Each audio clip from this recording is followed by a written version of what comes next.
नमस्कार विद्यार्थी मित्रांनो, स्वागत आहे तुमचं आपलं चॅनल एमपीएससी गर्लवरती। मित्रांनो, आताच रिसेंटली 2 ते 3 तासापूर्वी मी एक व्हिडिओ तुम्हाला टाकलेला होता की ग्रुप बी मध्ये जे पीएसआय, एसटीआय, एएसओ हे जे 3 पद आहेत आणि त्यासोबत एसआर म्हणजे सब रजिस्टर हे जे पद आहे त्या पदाला नक्की 2024च्या जाहिरातीमध्ये आयोगाकडे किती पदांचं म्हणजे किती जागा तुम्हाला त्या ठिकाणी असणार आहे त्याचं मागणी पत्र जे आहे गेलेलं आहे, तर त्याबद्दल मी माहिती दिलेली आहे। पण ग्रुप सी चे जे पद आहेत ज्यामध्ये लिपिक आहे, उद्योग निरीक्षक आहे, तांत्रिक सहाय्यक आहे, कर सहाय्यक आहे, मग या पदाकरिता नक्की किती जागा येणार आहेत हा डाऊट आहे भरपूर जणांना।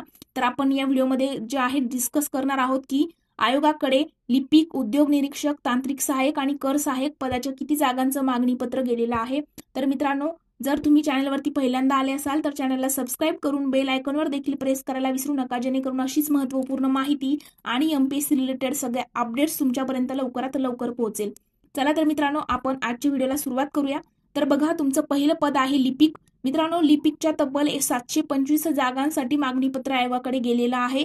म्हणजे जवळजवळ बघा 700च्या रेंजमध्ये जागा लिपिकच्या निघणार आहेत। जर तुम्ही तयारी करत असाल, लिपिक वरती तुमचा फोकस असेल तर चांगली तयारी करायची आहे, जागा भरपूर आहेत। त्यानंतरच आहे बघा उद्योग निरीक्षक। उद्योग निरीक्षकाकरिता तुम्हाला 39 जागांचं मागणी पत्र जे आहे ते आयोगाकडे गेलेलं आहे।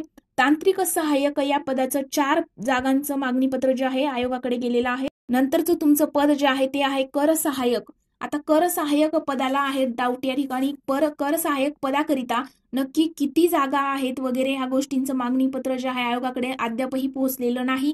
आणि एक्झामची जी डेट आहे मित्रांनो ती पण आणखी क्लिअर झालेली नाहीये की कधी एक्झाम वगैरे होणार आहेत।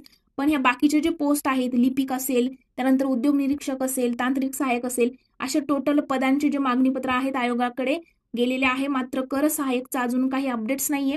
पण जर कर सहाय्यकची अपडेट आली तर आपल्या चॅनलवरती मी नक्कीच तुमच्यापर्यंत लवकरात लवकर व्हिडिओ अपलोड करेल आणि तुमच्यापर्यंत ती माहिती देखील पोहोचवणार आहे। तर त्यामुळे मित्रांनो, व्हिडिओला तुम्ही लाईक, कमेंट आणि तुमच्या मित्रांसोबत देखील शेअर करायला विसरू नका। सोबतच एमपीएससीच्या रिलेटेड कोणत्याही प्रकारचा डाऊट तुम्हाला असेल तर आपल्या चॅनलच्या अबाउट सेक्शनमध्ये जाऊन माझ्या इंस्टाग्राम अकाउंटवरती तुम्ही मला पर्सनली मेसेज करून तुमचे डाऊट्स जे आहे ते विचारू शकता। त्या ठिकाणी तुम्हाला तुमच्या प्रत्येक प्रश्नाचं उत्तर जे आहे ते दिलं जाणार आहे।